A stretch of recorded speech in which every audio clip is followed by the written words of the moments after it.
प्रश्न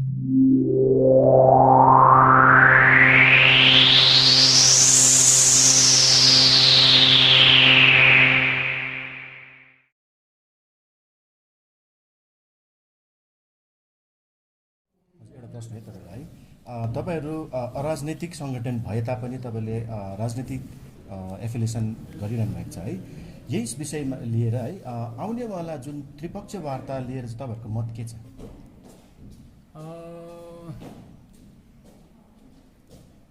त्रिपक्षीय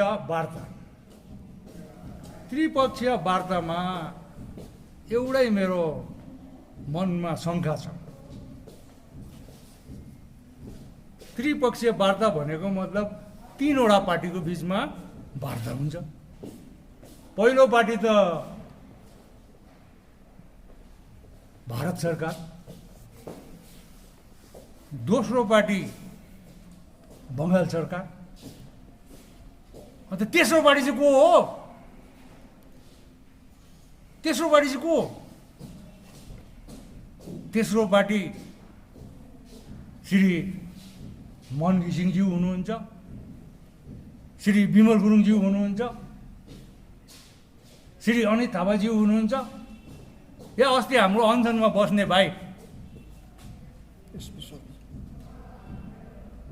शर्मा भाइ हुनुहुन्छ, या अस्ति त्यो त्रिपक्षीय वार्ता पहिला बोलाएको जस्तो जिटिएको प्रिन्सिपल सेक्रेटरीलाई पो बोलाएको थियो। अन्त तेस्रो पक्ष चाहिँ कुन हो?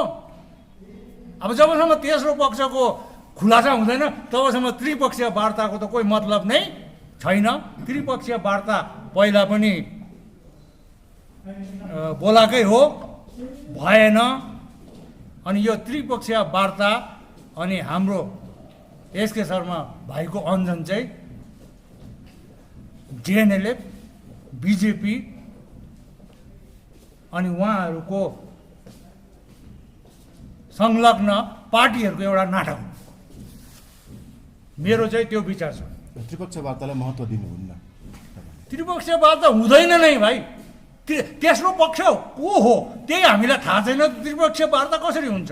तपाईँले त्रिपक्ष वार्ता हुँदैन भन्दै हुनुहुन्छ नि, कुन आधारमा भन्दै हुनुहुन्छ? किनकि गृहमन्त्रीले स्पष्ट भनिसकेको छ त्रिपक्ष वार्ता हामी चाँडै नै बोलाउने छौँ र त्रिपक्ष वार्ताको सेप्टेम्बर महिनाको पहिलो साता नै तयार गरिँदैछ। कुनै पनि वार्ता जब हुन्छ तब म त अब 38 वर्ष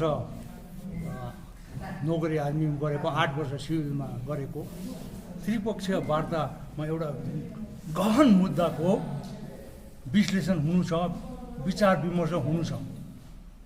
त्यसमा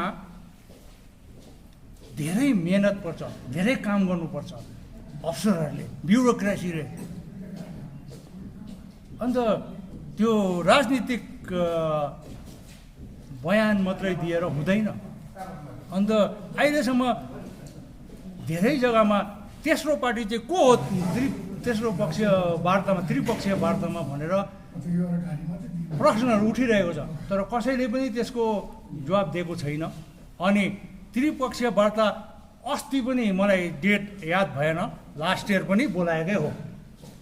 लास्ट इयर बोलाउँदाखेरि कन्फ्युजन थियो। स्टेट गभर्मेन्टलाई बोलायो, सेन्ट्रल गभर्मेन्टको रेप हुन्छ, त्यहाँदेखि विमल गुरुङ भाइको पार्टीलाई बोलायो। अन्त विमल गुरुङको भाइको पार्टीले भन्यो हामी जाँदैनौँ, अनि स्टेट गभर्मेन्टले भन्यो हामी एटेन्ड गर्दैनौँ। किनभने जब त्रिपक्षीय वार्ता हुन्छ त्यसमा के चिज विवेचना हुन्छ, के चिजमा बातचित हुन्छ, त्यसको रूपरेखा अहिलेसम्म स्टेट गभर्मेन्टमा आएको छैन मेरो सूचनाको मुताबिक। अनि त्रिपक्षीय वार्तामा तेस्रो पक्ष चाहिँ को हुने हो त्यही नै खुलासा छैन अहिलेसम्म। अन्त जुन वार्ता सेप्टेम्बर पहिलो हप्ता हुँदैछ, आज 30 तारिक 31 सेप्टेम्बर हप्ता त यही हो। सेप्टेम्बर पहिलो हप्तामा त्रिपक्षीय वार्ता हुनु छ भने त्यसको एजेन्डा के हो, त्यसमा कसको पोइन्ट के छ, कहाँ हुने हो, त्यो सब कुरो त छलफल भएको छैन होला जस्तो मलाई लाग्छ। यदि छलफल अनुसारले त्रिपक्ष वार्ता सम्भव छैन?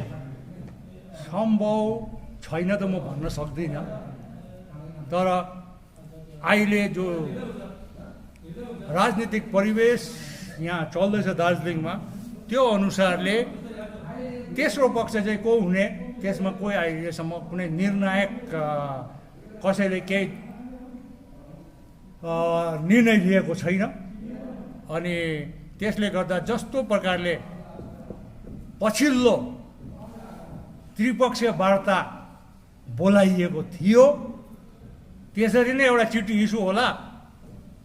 अन्त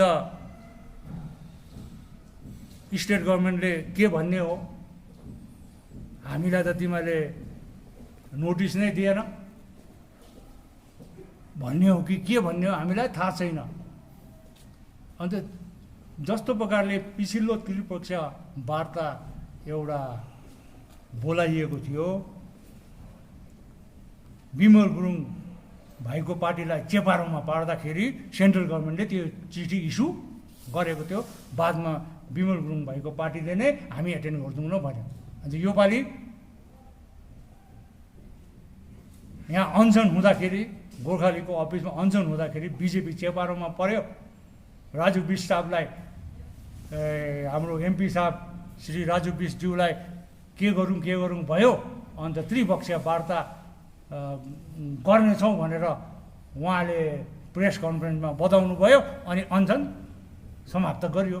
यो बारम्बार पिपिएसको उठान गरिरहेछ, त्रिपक्ष वार्ता पनि पिपिएसलाई लिएर भनिँदैछ है। यो तपाईँहरूको बुझाइमा चाहिँ पिपिएस के हुनसक्छ? मेरो व्यक्तिगत विचार पहिला, अनि हाम्रो भारतीय गोर्खा भूतपूर्व सैनिक तथा अर्धसैनिक सङ्गठनको विचार अनि हाम्रो पार्टीको विचार। मेरो व्यक्तिगत विचारमा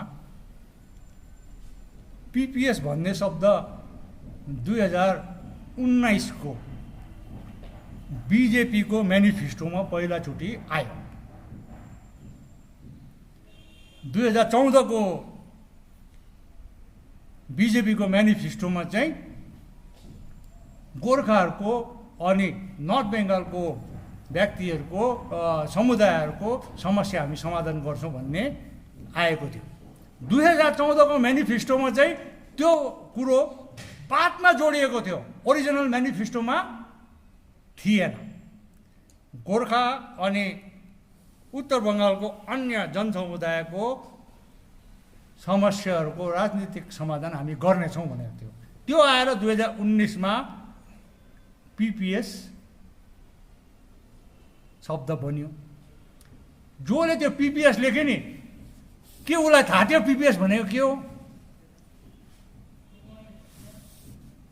श्री राजु बिस हाम्रो एमपी साहबलाई पिपिएस भनेको के हो भन्दा हाम्रो गोर्खालीहरूको यो स्थायी समस्याको स्थायी समाधान हो भन्छन्।